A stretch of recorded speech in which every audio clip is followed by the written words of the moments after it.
जय मसीह की। प्रभु का धन्यवाद हो आज के दिन समय के लिए। हम जीवित खुदावंद का धन्यवाद करते हैं कि परमेश्वर ने हमें आज यह दिन और समय दिया। आइए हम परमेश्वर के वचन से पढ़ेंगे लेवी व्यवस्था 6 अध्याय उसका 13 पद। यहाँ इस प्रकार से लिखा हुआ है कि वेदी पर लगातार आग जलती रहे, वह कभी बुझने ना पाए। प्रियो, जब हम पुराने नियम में पढ़ते हैं तो जहाँ कहीं भी बलिदान चढ़ाने से पहले यदि हम देखें तो मिलाप वाले तंबू में जब बनाया जा चुका था और जब व्यवस्था आ चुकी थी, हम निर्गमन की पुस्तक में पढ़ते हैं। उसके बाद में जब लेवी व्यवस्था की पुस्तक में आते हैं तो यहाँ इस प्रकार से लिखा हुआ है कि जब बलिदान के विषय में आता है, जब बलिदान चढ़ाया जाने वाला था, या परमेश्वर ने आज्ञा दिया कि जो वेदी है, वेदी में के आग क्या होना है, निरंतर जलते रहना है। दिन हो या रात हो, उसमें आग होना अनिवार्य है। हालेलुया। वचन स्पष्ट रीति से कहता है, वेदी पर आग जलती रहे, वह कभी ना बुझने पाए।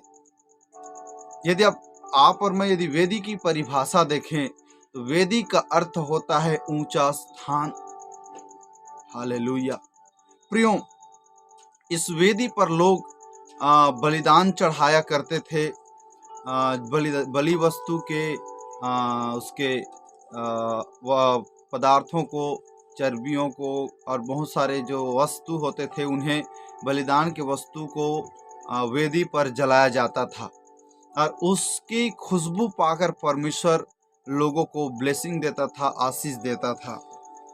याद रखिए, वेदी इज़राइली और परमेश्वर की एक रिलेशनशिप को भी दर्शाता है। मनुष्य और परमेश्वर के बीच के रिश्ता को भी दर्शाता है।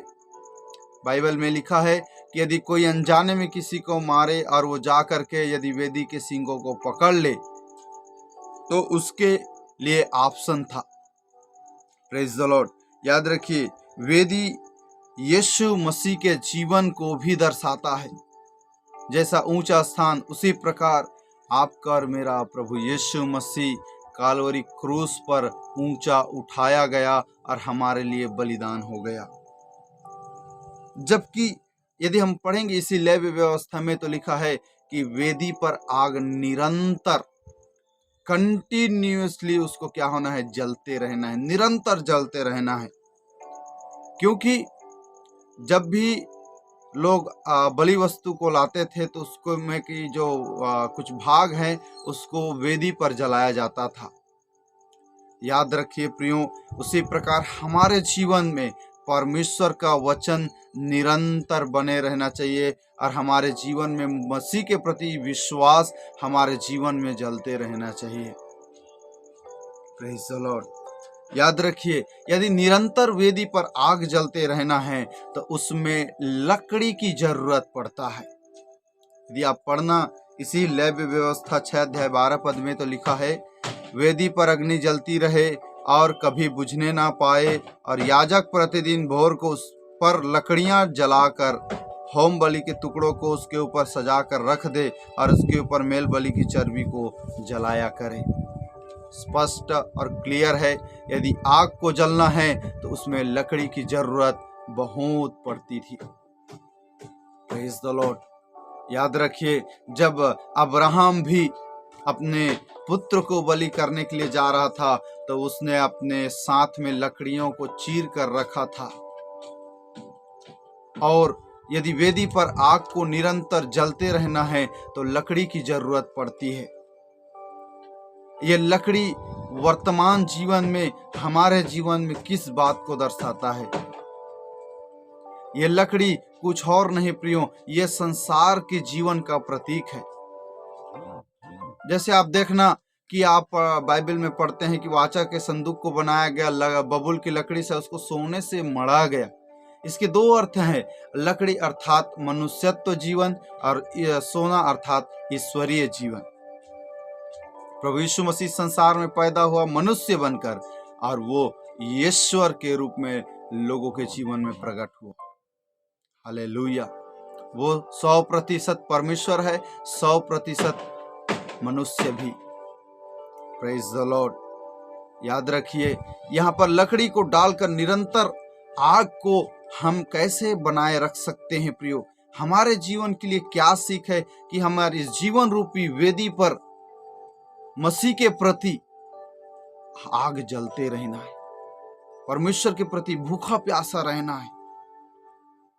ये लकड़ी मनुष्यत्व का प्रतीक है, उसी प्रकार